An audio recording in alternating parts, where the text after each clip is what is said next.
by UNEP, was asked to do this assessment.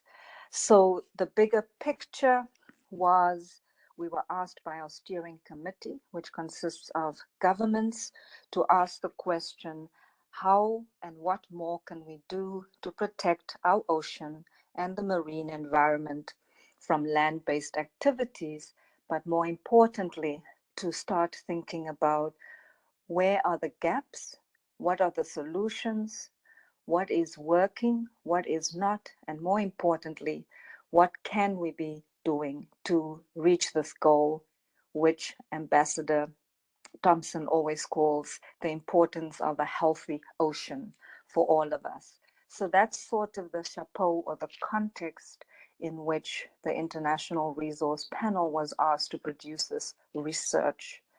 For today's session, the way we have structured it, we will start with our colleague, Leticia Cavallo. She's the head of the Marine and Freshwater branch of UNEP, and she'll give some open.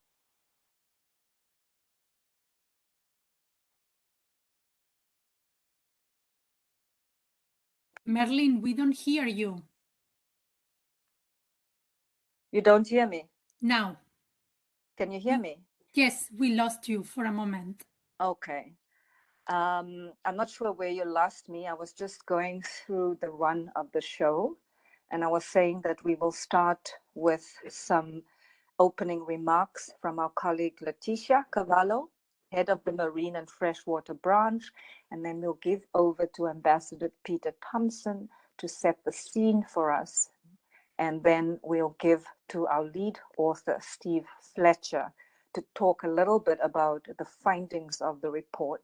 And then we want to turn to Marianne Vyov to give us her views from a government perspective, particularly from the government, of Norway. And then we'll open for Q&A. We also have our co-authors at hand to also come in and answer questions. Before we proceed, I think all of us are now familiar with what we call the protocol or the housekeeping rules of these meetings. So you know it's being recorded. We ask that you remain muted. And we also ask that as you think of questions, put it into the chat box. We have a colleague who will be monitoring the chat box, and we'll be feeding your questions to our panelists and our lead authors. So as I said, if those of you who didn't hear me, the International Resources Panel, which is a science policy initiative hosted by UNEP, was asked by governments to look at the question of what more needs to be done to ensure that we protect our ocean and the marine environment from the impacts of land-based activities.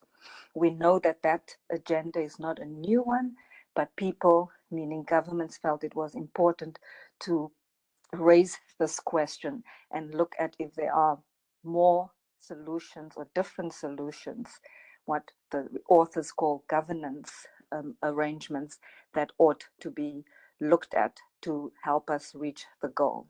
So what I want to do now, colleagues, for those of you online, is I'm going to hand over to you, Leticia, and thank you for taking up our invitation. And as I said to colleagues earlier, Leticia Cavallo is the head of the Marine and Freshwater branch in UNEP. And she, more importantly, she's also an expert in this area. And we've invited her to give some opening remarks. And after that, I'll hand over to Ambassador Peter Thompson. So Leticia, welcome, and thank you so much again. Over to you. Thank you very much, Marilyn. Good morning, good afternoon, ladies and gentlemen. I'm really pleased to have the opportunity today to amplify the good work done by the IRP to further substantiate the need to prioritize ocean health. Humanity and life itself is entirely dependent on a healthy ocean. The ocean produces much of the air we breathe and the weather that enables the food we grow. Major industries such as such as shipping, fishing, aquaculture, and coastal tourism, all heavily dependent upon ocean health. Harnessing the resources of our ocean, seas, and coasts have gone a long way to meet the demands of humanity. However, decades of irresponsible production, consumption, and practices have brought us to a tipping point where these unavailable ecosystem services will no longer be a given. The ocean is at the nexus of the triple planetary crisis of biodiversity breakdown, climate instability, and rampant pollution. One of the three fisheries are no longer sustainable, and continued decline in ocean health threatens 800 million people's food security and can cost the global economy $1.9 trillion every year by the end of the century. Up to 90% of coral reefs might disappear by 2050. The ocean is taking in the equivalent of one garbage truck every minute, at least 11 million tons of plastic annually. The UN Secretary General has made making peace with nature the imperative of the 21st century. And we know we can't meet the SDGs without a total transformation in the way we think, act, govern to meet this challenge and reverse our current trajectory. There is still a vast opportunity in the blue economy if we choose the right path. It is currently valued at about a 2.5 trillion equivalent to the world's seventh largest economy of the value in doing building back bluer. The path to build and catalyze action is towards a sustainable blue economy. UNEP's vision for a sustainable blue economy is one in which the use and conservation of ocean and coastal resources generates equitable benefits for people, protects and restores healthy ocean ecosystems, and contributes to the delivery of global ambition for a future in harmony with nature. UNEP considers the blue economy an integral to the wider land-based economy. Delivering ocean policy to support a sustainable blue economy cannot be achieved in isolation. Recognizing the most pressures come from land, the Global Program of Action to Protect the Marine Environment from Land-Based Activities was created in 1995 as a unique intergovernmental mechanism to counter the issue of land-based pollution. It was adopted by 108 governments and the European Commission. At regional level, I need to remind ourselves about the regional seas conventions and action plans and their governance process and how they have been instrumental, including agreed protocols and land-based sources of marine pollution. The global evidence base is showing an even stronger need today for urgent global action to address the impacts of land-based activities on coastal resources. The annual flow of plastic into the ocean is expected to nearly triple by 2040 to 90 million metric tons per year if business as usual continues. COVID-related plastic waste is further compounding the problem. This pollution crisis requires a comprehensive response that considers the entire life cycle of all levels and needs to build upon existing frameworks. Colleagues, Sustainable Development Goal 14 prioritizes care for the ocean. However, 4 of its targets timed to 2020 remain unmet. The majority of Aichi targets for biodiversity also remain unmet. This means the room for improvement, like the ocean itself, is vast. The sustainable blue economy underpins sustainable development and provides an holistic approach to address the triple planetary crisis of climate change, biodiversity loss, and pollution into the ocean. UNEP is developing a sustainable blue economy transition framework to support countries navigate a pathway to ocean sustainability. The framework identifies the starting point for a blue economy transformation, develops a shared vision, and delivers the vision through a strategic process and planning on policy. It also helps the development of an overarching integrating policy framework that provides coherence and direction for individual policy areas to exist independently whilst working towards a common goal. The findings of the IRP report are useful to guide further enhancement and refinement of existing and new governance systems and institutional arrangements in countries and across regions to tackle oceans. This and other new scientific knowledge are absolutely key to create the solutions that we are looking for our oceans. UNEP looks forward to further tackle these challenges head on, utilizing the findings of the report in our holistic approach. Thank you very much, Marianne. Back to you. Thank you so much, Letitia, especially for highlighting those startling figures, you know, where you said that this is the cost of the impact, and then you match it with the value of the oceans. And there's a mismatch between that. And that message is very powerful. You also reminded us about the existing protocols, the existing frameworks, and where we still need to go. And as you said, a lot of the targets in the bigger sustainable development agenda still remain unmet. So very sobering, not very positive, but very, very, I think, thoughtful and honest reflections. So thank you for that. I want to hand over to Ambassador Peter Thompson. Hello and welcome. I know you said at the beginning you don't have a lot of time. So my first task is to say thank you for making the time.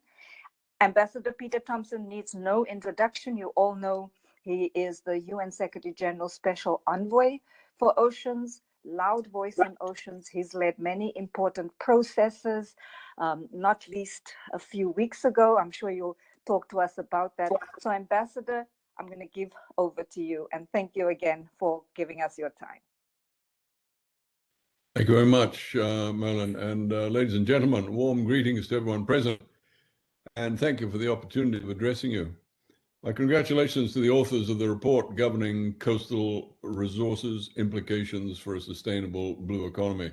You know, it's a report I shall read with great interest, for it looks to me to be essential reading for anyone concerned to have SDG 14.1 and SDG 14.2 implemented.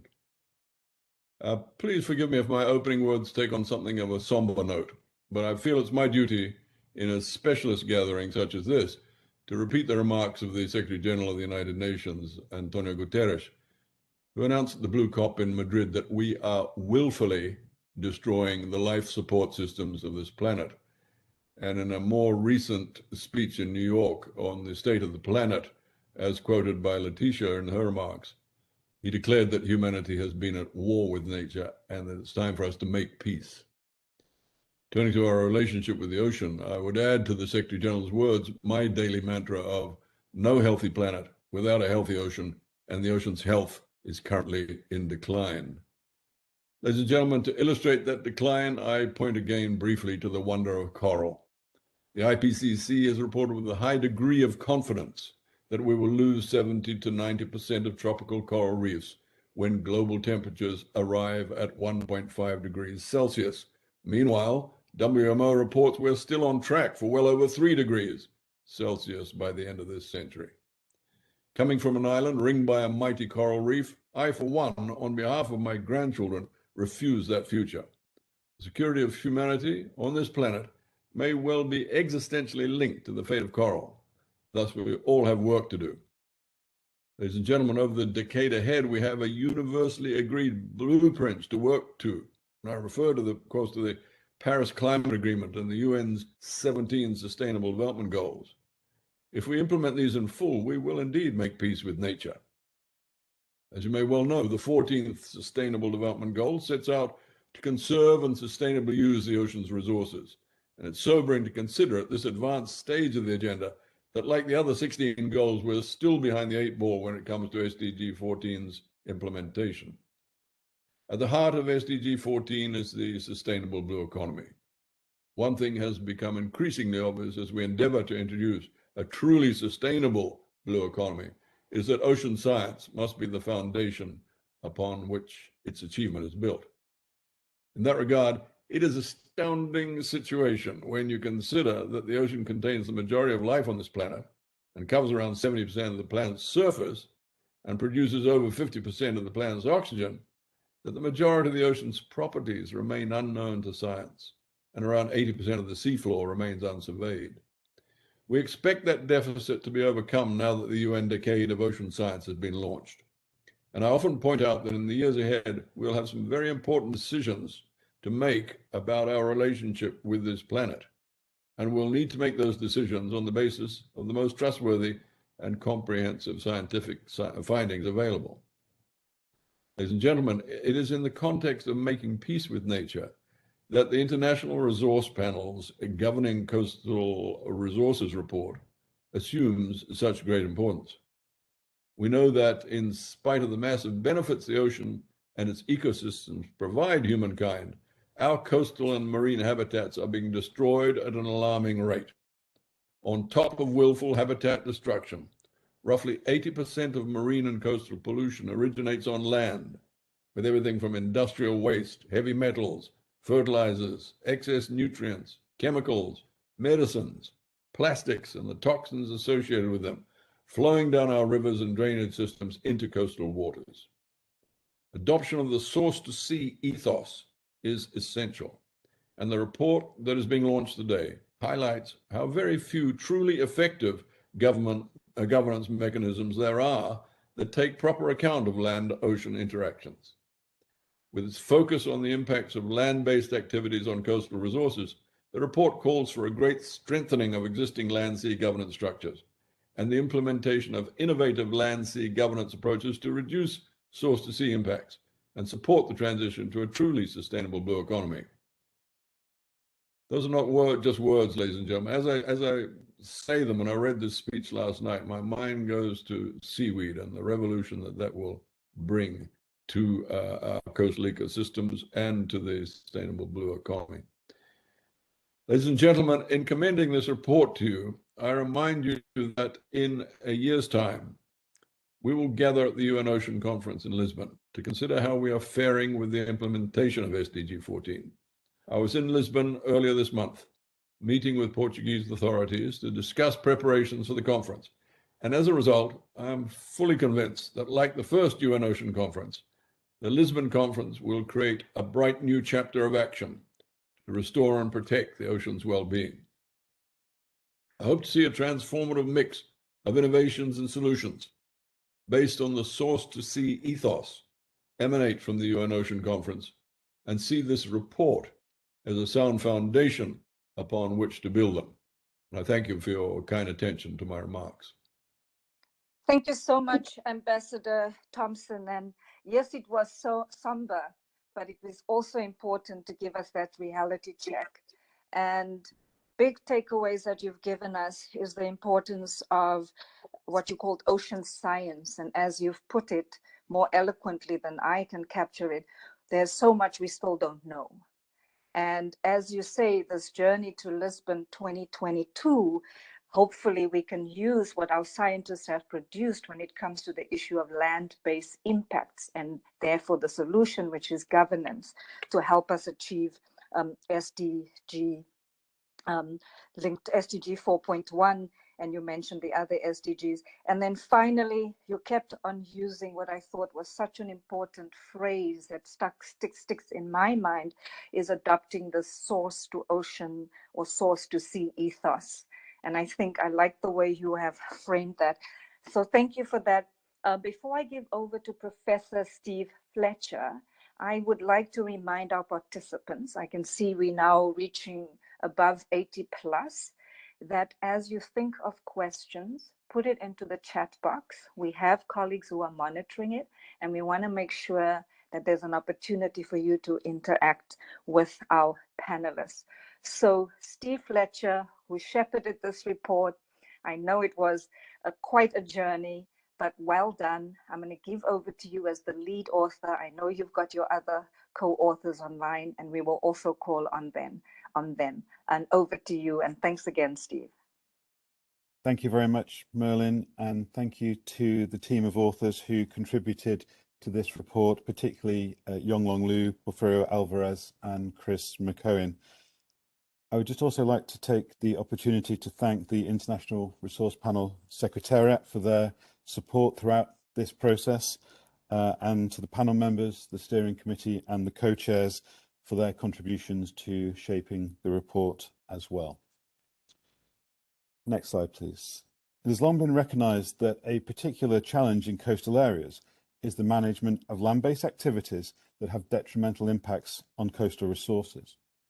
Yet, as both Peter and Letitia have commented, the governance responses to coastal resource problems that originate on land remain as difficult as ever and are likely to become more challenging, not less, as the effects of climate change in the ocean become more pronounced.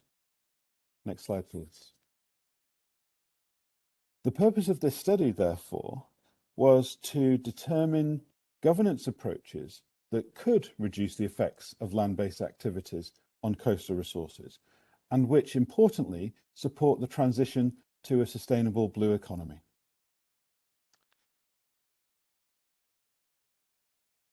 The research process that underpinned this report adopts a DIPSA, DPSAR approach, a drivers, pressures, state, impact, response approach. This was used to assess how global scale drivers generate land-based activities or pressures, which in turn affect the quality and availability or state of coastal resources. The impact of changing coastal resources was then evaluated against a range of sustainable blue economy sectors. In other words, looking at what's driving change in coastal resource ecosystems and trying to identify how that affects the sustainable blue economy. The study then looked at possible governance responses that can reduce the effects of land-based activities on those coastal resources and thereby support the transition to the sustainable blue economy. We used a novel, iterative, evidence-based analysis designed to identify the individual and cumulative impacts generated by land-based activities on coastal resources. In total, over 1,000 separate pieces of evidence were reviewed and underpin the analysis that we're presenting here today. I'll now summarize the 5 key messages arising from this report. First is that living coastal resources are most threatened by land-based activities. What we found was that land-based activities generate multiple individual and cumulative impacts on coastal resources. There is strong evidence that all living coastal resources are highly impacted by land-based activity, with agriculture, activities supporting related to ports and harbours, and aquaculture particularly impactful land-based activities. Biodiversity and fisheries are the coastal resources most impacted by land-based activities, as shown in the figure on the slide. In contrast, although evidence is particularly or comparatively limited, it seems that non-living coastal resources are largely unaffected by land-based activities, essentially meaning that living coastal resources are particularly vulnerable. The second key message is that all parts of the blue economy are vulnerable to changes in coastal resources, particularly fishing, aquaculture, and tourism. This is principally due to their dependency on the living coastal resources, those same living coastal resources that are most vulnerable to land-based activities. Next slide, please. The third key message is that through an analysis of existing governance approaches, it showed that land-based activities are currently managed largely, at least, through sector-specific arrangements with limited, and in some cases no, regard for their effects on coastal resources. Considerable variation in governance institutions, frameworks, practices, and effectiveness between and often within nations and sectors exists, with the coastline commonly used as a legal and administrative boundary, with often radically different governance systems applied to the terrestrial and marine sides of that dividing line. This results in fragmented governance systems that impede coordinated action to reduce the effects of land-based activities on coastal resources. This is a problem that is magnified when land-based activities originate in other countries, perhaps, or contribute to the degradation of coastal resources at a regional scale. The existing models of coastal governance seem not quite able to cope adequately with the impacts created by land-based activities on coastal resources. Next slide, please. So what that brings us to is that new land-sea governance approaches are urgently needed either to be developed from scratch, from new approaches, or that existing approaches need to be strengthened in various ways. So let me start with options to strengthen existing land-sea governance arrangements.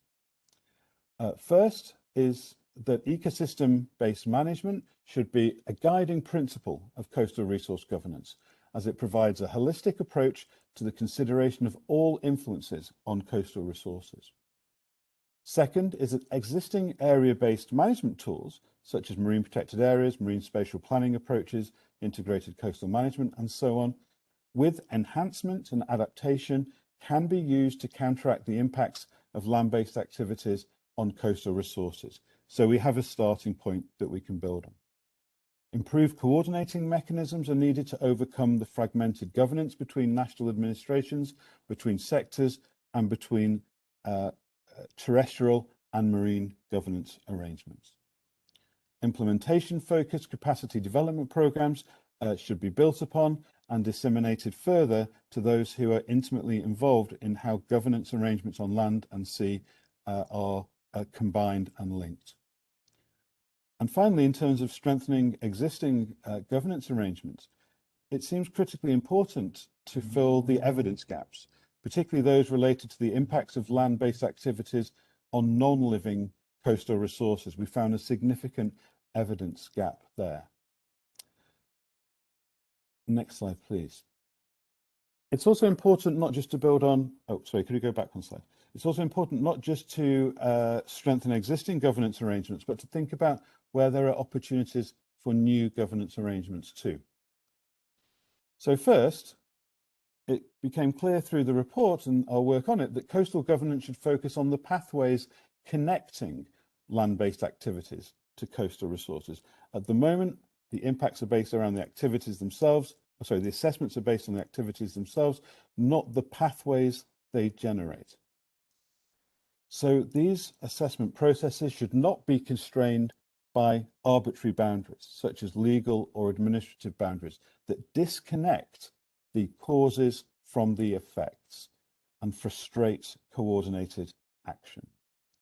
Second is that regional regulatory frameworks that place a legal obligation on land-based activities to take account of coastal resource impacts should be developed to reduce the impacts of land-based activities on coastal resources. Third, natural capital safeguarding on land and at sea could be used as a common cause or a unifying principle to connect otherwise fragmented governance systems. Next is that natural capital in coastal areas really needs to be captured accurately.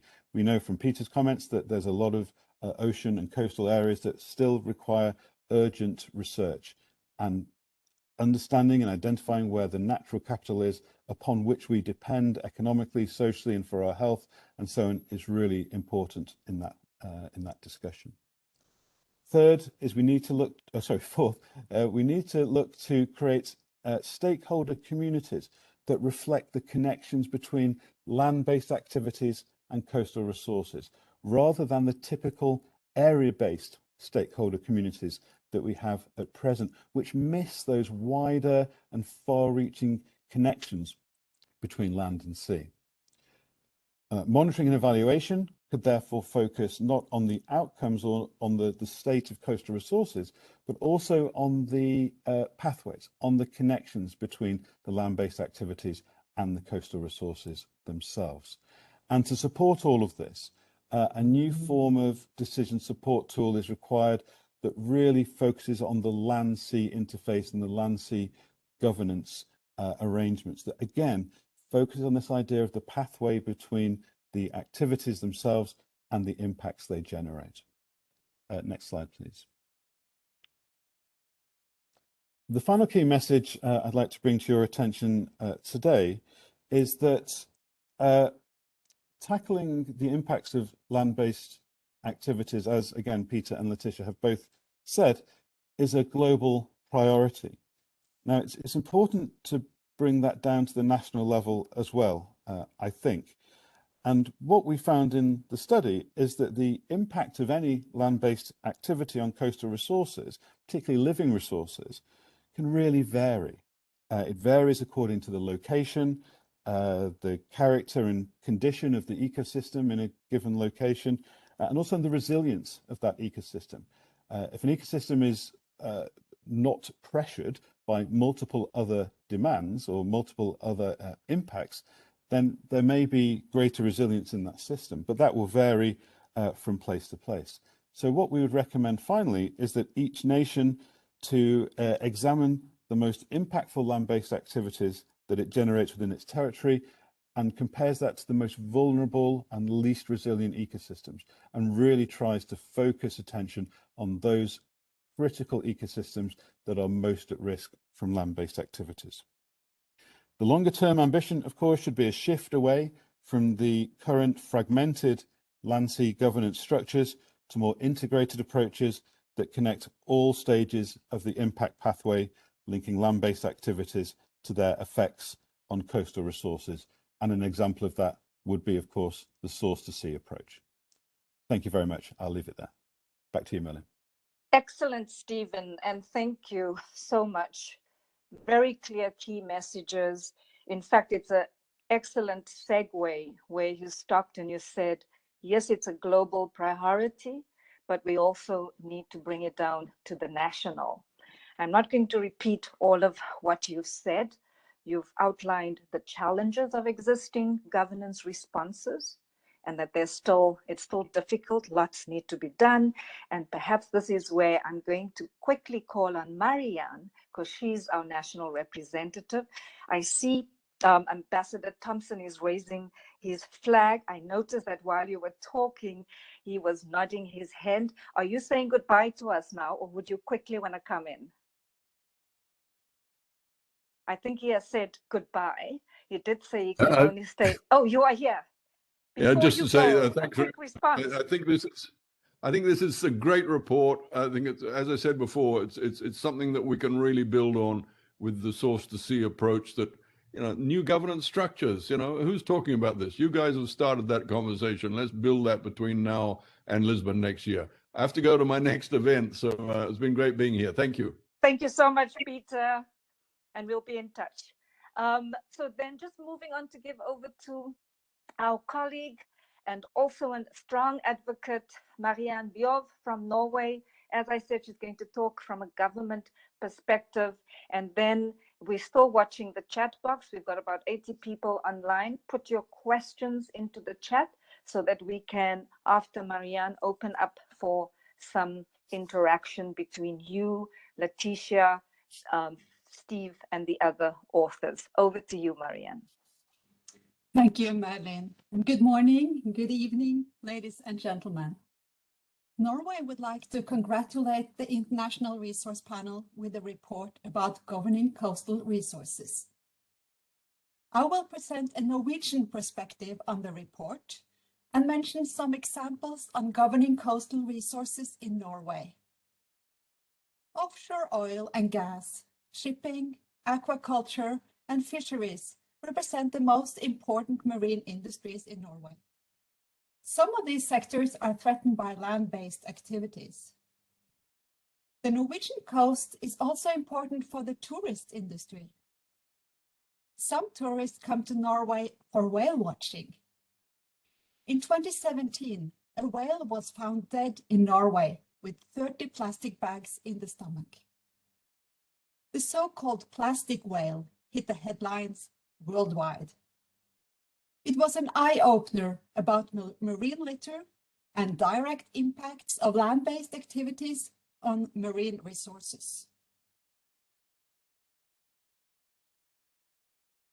Here you see another unfortunate whale in Norway.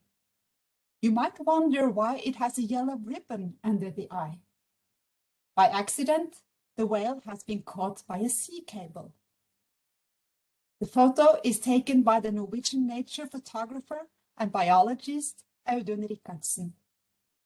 Thanks to him and his team, the whale finally managed to get rid of the cable. The story of the whale is part of a photo report made by the Norwegian Broadcasting Corporation, NRK, in cooperation with the Norwegian Environment Agency, where I work. The report is called Blålys for havet.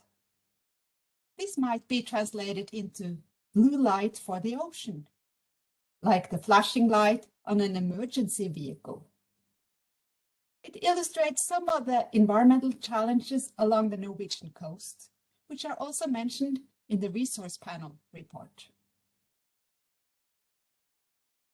The report from the resource panel has a case study on aquaculture with shrimps. We do not have shrimp farms in Norway. However, in the last 30 years, aquaculture with salmon has become a big industry in Norway. We produce about 1/2 of the world's farmed salmon. Several impacts from aquaculture are mentioned in the report. The spread of salmon diseases and parasites has increased as production has intensified.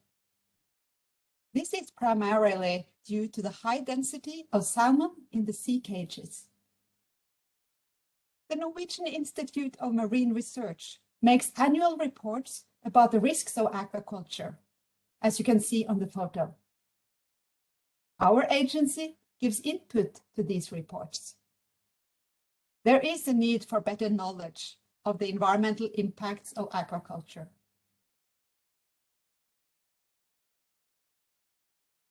One challenge with aquaculture in Norway is salmon lice. Another is escaped salmon from the salmon farm industry. This leads to genetic interaction with the wild salmon. Norway has international obligations to protect the wild salmon. Besides, fishing for wild salmon has long traditions as part of tourism. Another challenge with aquaculture is the use of drugs to control salmon lice. The amounts of drugs used in Norway for combating this parasite has been reduced over the past years through measures by fish farmers and authorities. However, it is still important to reduce further chemicals that can harm the environment. Marine litter is also mentioned in the report from the resource panel. The largest sources of marine litter and microplastics in Norway are consumer products and waste from fisheries and aquaculture industry. Marine protected areas are mentioned in the resource panel report as a governance response. This year, our government has launched a plan for protection of marine nature. The photo to the left shows one of the marine protected areas in Norway. This is a national park along parts of the Oslofjord, which covers both sea and land. Marine protected areas is an important tool to take care of valuable nature. However, we have a long coast. We also have to focus on sustainable use of the environment outside protected areas. Runoff from agriculture and wastewater from households and industry have impacted the water quality in the Oslofjord. The temperature in the fjord has increased, probably due to climate change. Together with extensive fishing and shrimp trawling, all this has led to a collapse in the cod stock. It is now forbidden to fish cod in the fjord. Recently, our government has launched an integrated management plan to restore the environment in the Oslofjord, both at sea and at land along the coast. On the photo to the right, you can see my daughter fishing cod almost 20 years ago. Let's hope future generations will be able to fish cod in the Oslofjord again. Integrated management plans are also mentioned in the resource panel report as a governance response. In Norway, we have integrated management plans for all sea areas, as you can see on this map. The plan for the Barents Sea and Lofoten area is mentioned as an example in the report. The management plans give a political framework for marine management and are tools for cross-sectoral cooperation. Measures are decided by the Norwegian Parliament and are implemented through the sector's own laws. Another important tool mentioned in the report is the EU Water Framework Directive. Norway implements this directive under the European Economic Agreement.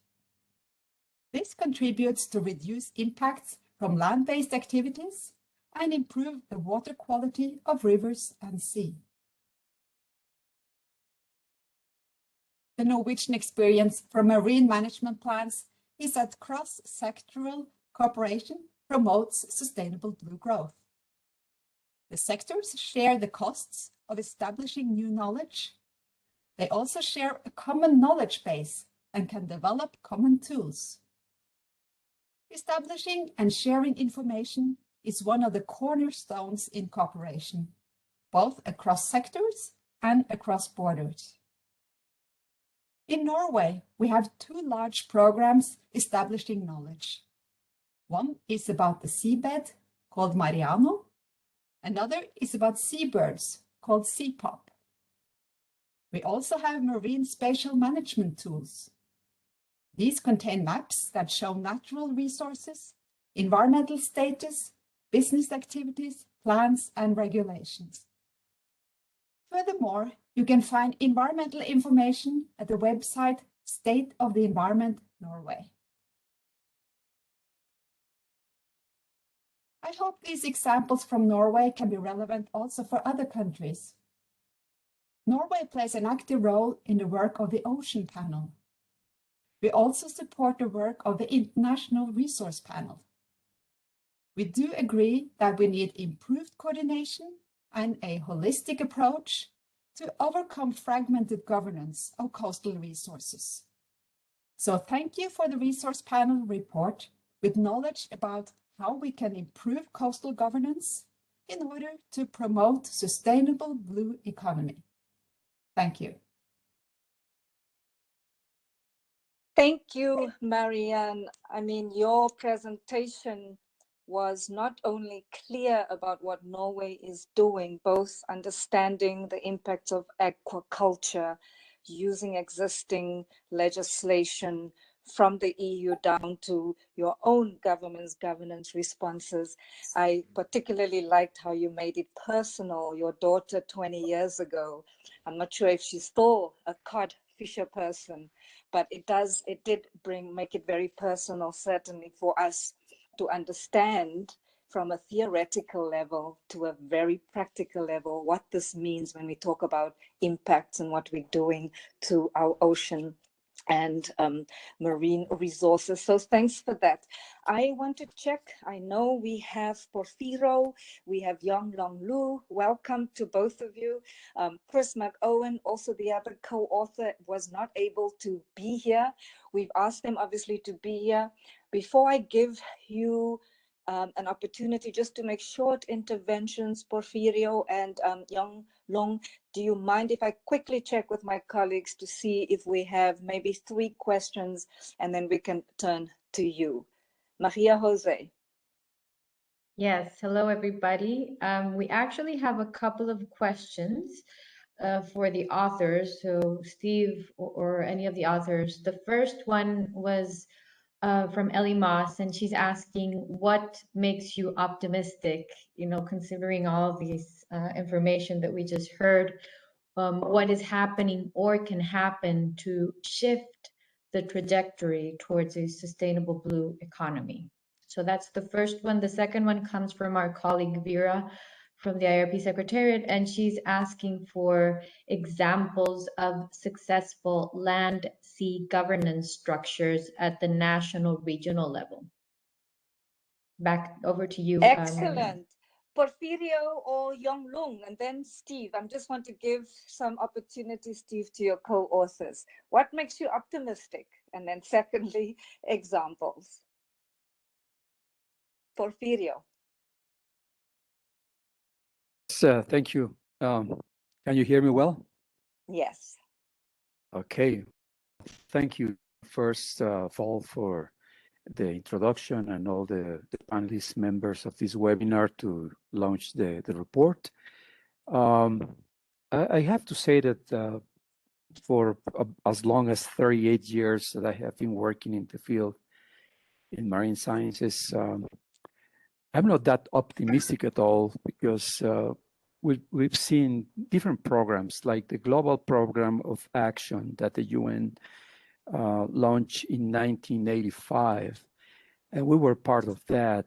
And since then, we've been pushing forward and pushing hard within our local authorities, regional authorities, national authorities, to really to do some changes about it. And it passed already nearly 30 years, and little things have been done. So I hope that this report and this innovative framework, as my colleague Steve Fletcher has shown in his presentation, and what the report also explains, that the national countries and at the local level, authorities will do something to really to execute and to have the resources enough to really to cope with this problem.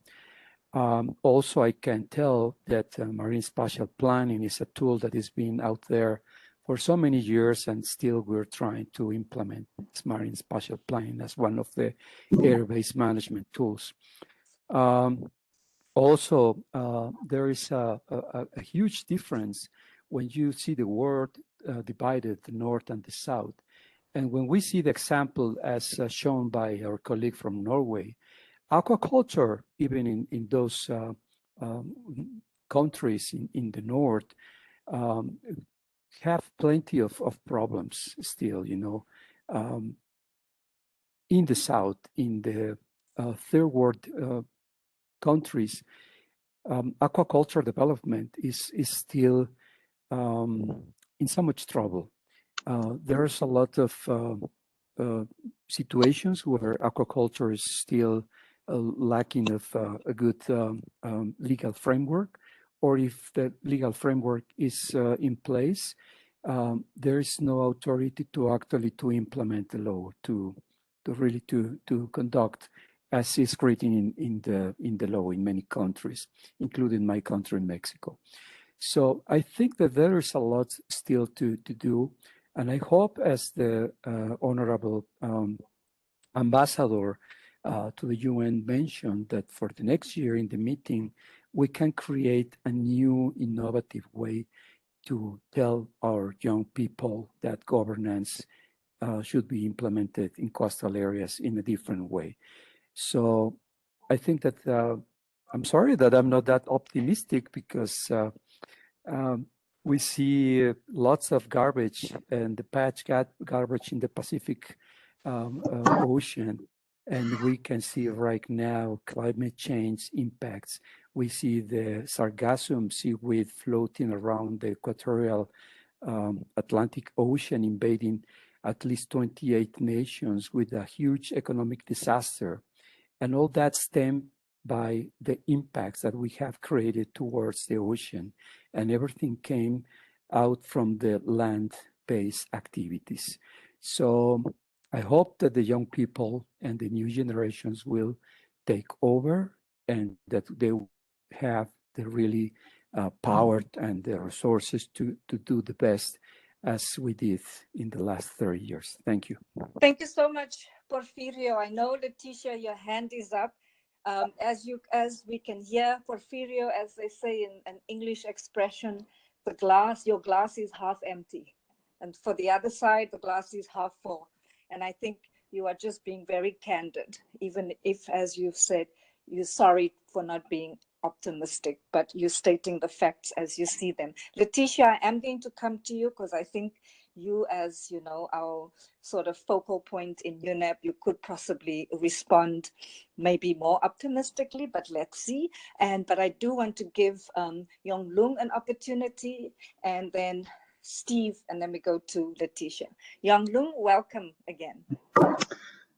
Thank you. Thank you. Finally launched the report. And we have to, as a scientist, to have to optimistic for the future, of course.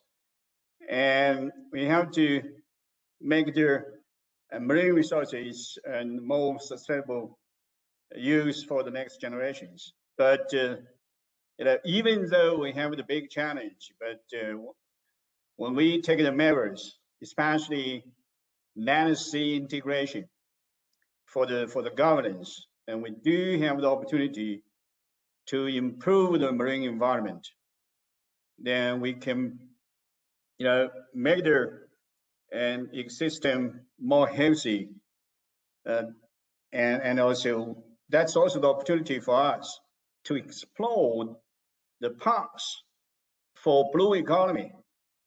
Even though we, take China example, we have not made the ocean and use the ocean in a sustainable way, but even in the past, we didn't pay much attention to the oceans. Even we have very large sea areas. Only recently, we finally recognize the importance of ocean resources. So it's very important for us, for the government, to pay attention to not only the marine environment, but also sustainable use of the marine resources, and to take the measures, especially to build the coordination mechanism among different ministries and among different regions. That's also the issue. The most important, because ocean is not divided among the countries, it's very important to build their transboundary coordination mechanism for the protection of the marine ecosystems. I sense the other question and the rest about the successful example of land sea and integration, something like that. I just would like to give you an example in Japan, not in China, in Japan. I did pay visit there. In the North Japan, it's called very close to Fukuoka. A city was polluted in the 1950s and 60s. It's a coastal city, and with rich coastal resources, especially coal resources at that time. Because of the over-exploration of coal resources in the coastal city, so in the last 50s and 60s, the coast area was fully polluted.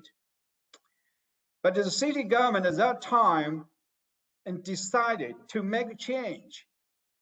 So they began with not only institutional change, but also the legal revisions.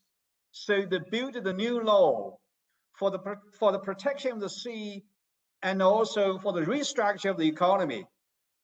So now the city has become a so-called cycling city, so-called based on the circular economy. This is a terrific experience. They also brought together the collaborations among the scientists, academia, industry, and even non-government organizations to monitor the progress. And by using technology to develop the circular economy, they are very stringent. They are very strict in the law enforcement for protection of the seas and also for developing the economy.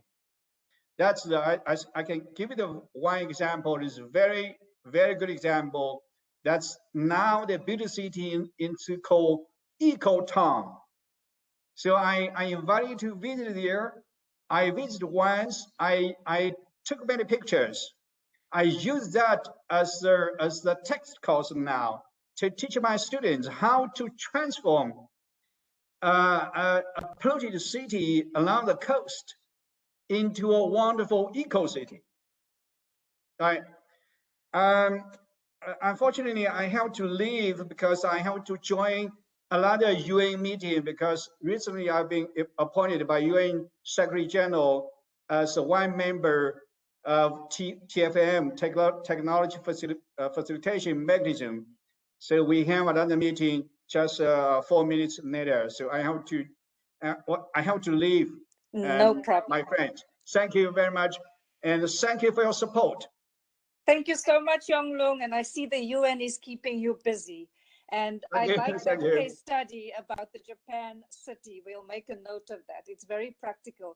I want to turn to Letitia and then Steve and then Maria Jose. If there's any last two questions, I know we haven't responded to Vera.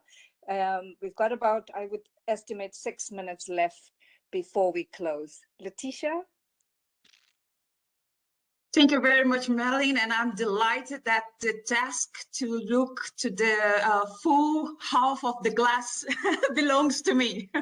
So, and I love the question. So first, allow me just to tell you, colleagues, that I'm absolutely optimistic. Being a woman from the Global South, I really see, I attended my first international meeting that I attended in my career was the Washington Declaration in DC in 1995.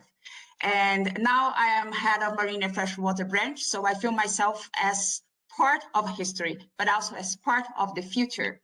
And I know that I have the chance from my heart in considering the mandate UNEP has that really makes some difference. Looking ahead, I'm absolutely confident. And I would like to highlight why. Colleagues, the science is stronger than ever. And this is a particular kind of science that was not available 30 years ago. That is the science within the interface of ocean, land, and atmosphere. Just to remind that climate change was not available as a scientific knowledge to everybody 30 years ago. So now we have the chance to know the ecosystem services that our oceans is providing to climate stability, for example. This is a major driver of change. Let me just flag as well that awareness is higher than ever. Massive campaigns, for example, the Clean Seas campaigns that took place in the last years really provided a difference and reached a very different group of people. Millions of youth in the world join hands to clean seas and beaches. And this is amazing. We can see the result now as we have many growing calls for a global agreement on plastic pollution. These calls are coming from governments, are coming from private sector and business, are coming from citizens in everywhere. Also, let me flag that the sustainable blue economy is offering a pathway too hard to resist. And really, we have some opportunities for the private business, private sector and funding and governmental investments to join hands here and provide mutual benefits. Let me just remind that we are in the year of 2 decades. One is the ocean decade on sustainable development, and the other one is the decade on ecosystem restoration. These two processes definitely will be catalytic for action and awareness. And colleagues, we have the chance to be the first generation to save an entire ecosystem as coral reefs. So I just conclude saying we have technology that can fast track change. And we also have new energy available for many and cheaper energy that can really liberate and drive an impressive change faster than ever. So I'm absolutely confident, and I have from the deep of my heart that we are going to succeed as humanity. Thank you, Marianne. Excellent. It was really a great pleasure. Excellent and very passionate. I'll let you and Porfirio chat to each other on the sidebar. Whose glass is full, whose glass is empty. I like what you said. An offer too hard to resist is this push for a sustainable blue economy pathway. Steve, I can see you itching to come in, so please go. And then I'm going to hand over to Maria Jose, and then we'll see if we can wrap up in 5 minutes. Steve? Yeah, thanks, Marianne. I'll just try and tackle both questions, if I may, quickly. So in terms of good examples that are out there already of joined up land sea governance, if I could just take this opportunity to point you in the direction of the report itself, where we discuss governance options, there are examples given of successful approaches there. It's around about page 99, 100. But one of the examples, as Marianne said, is the Barents Sea and Lofoten area in Norway. We also, I think, mentioned the Pacific Islands Ridge to Reef scheme, which is adopting an entirely source to sea based approach as well. So there are good examples out there. The second comment regarding the glass half full, half empty debate, I'm definitely glass half full as well. What I'm seeing, and anybody who's in this field will notice, there's a really strengthening policy agenda around the sustainable blue economy and the transition to that blue economy. Increasingly, the sustainable blue economy is being driven by a certain number of core principles. And those core principles are things like safeguarding natural capital, climate stability and climate resilience, ensuring that outcomes are equitable and inclusive, and helping to transition to a more circular-based economy, ocean economy, I should say. So actually, I think all of those things are moving us in the right direction, and we're seeing country after country adopting a sustainable blue economy policy agenda. So if we can combine those ideas around, the principle-based sustainable blue economy and the policy agenda that's really developing, I think there's a huge opportunity to focus on the safeguarding of natural capital in a way that supports people and supports ocean health as well, for now and for decades to come, hopefully. Great. Thanks, Steve. Maria Jose, do we have maybe 2 more questions? And apologies if we can't take more questions. I can see you want to come back in, Porfirio. Give me 1 minute. I just want us to check the chat box.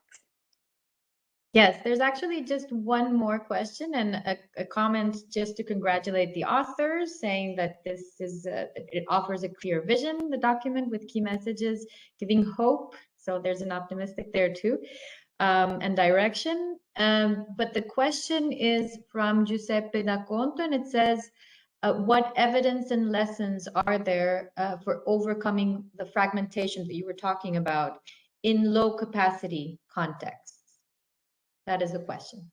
Okay, so how to overcome this fragmentation where the capacity is not there, but maybe the willingness is there. Steve, do you want to take a go at that? And then I'm going to give to you, Porfirio. Yeah, thanks, Merlin. I mean, it's a difficult question in reality. I think what I would say about that is there wasn't masses of evidence from within the report about how to do that.